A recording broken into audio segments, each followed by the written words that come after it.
Assalamualaikum warahmatullahi wabarakatuh. Untuk animasi pertemuan 9, kita akan belajar menggambarkan konsep dasar objek 3D dalam sketsa rancangan. Nah, konsep dasar 3 dimensi itu kita akan mencoba dengan menggunakan aplikasi Blender. Oke.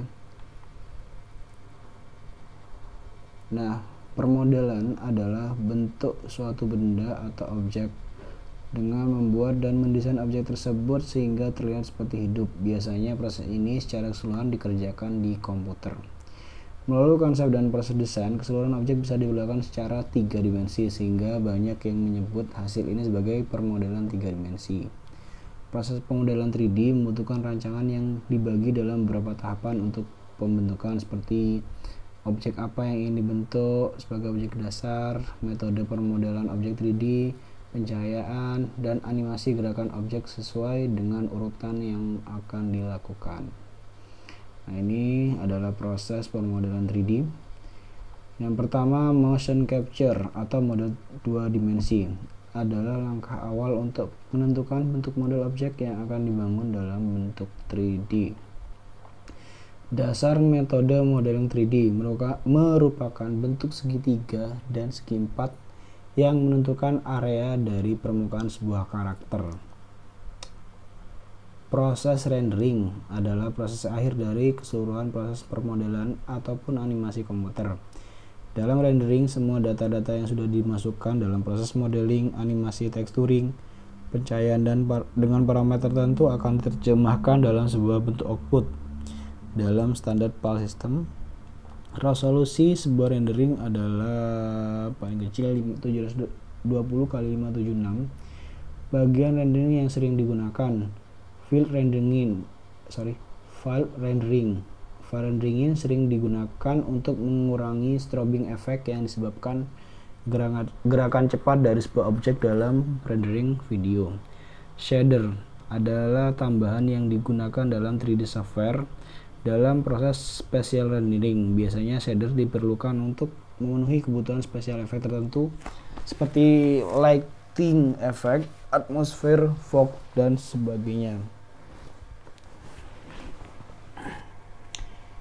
Texturing. Proses ini untuk menentukan karakteristik sebuah materi objek dari segi tekstur.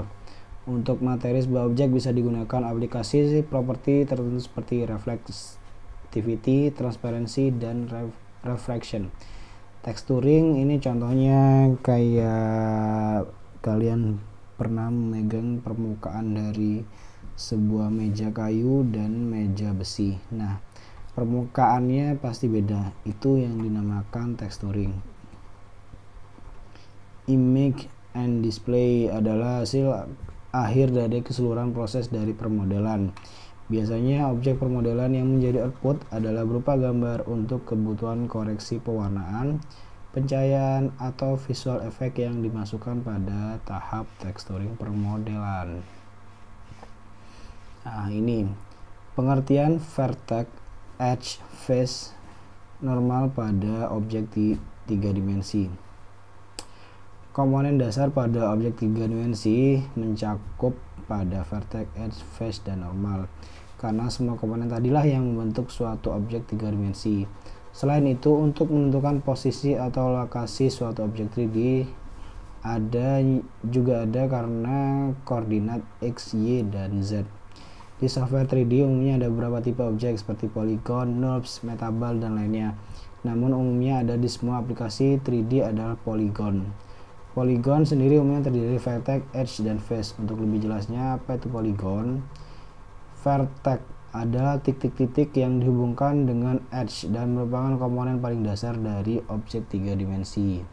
Ini vertex, jadi ujung sudut-sudutnya itu yang dinamakan dengan vertex. Edge adalah garis yang menghubungkan lebih dari 2 vertex titik. Contoh edge pada objek polygon seperti ini. Jadi edge itu garisnya. Kalau tadi vertex titiknya, edge itu garisnya. Face adalah sebuah permukaan yang dibentuk oleh minimal 3 edge.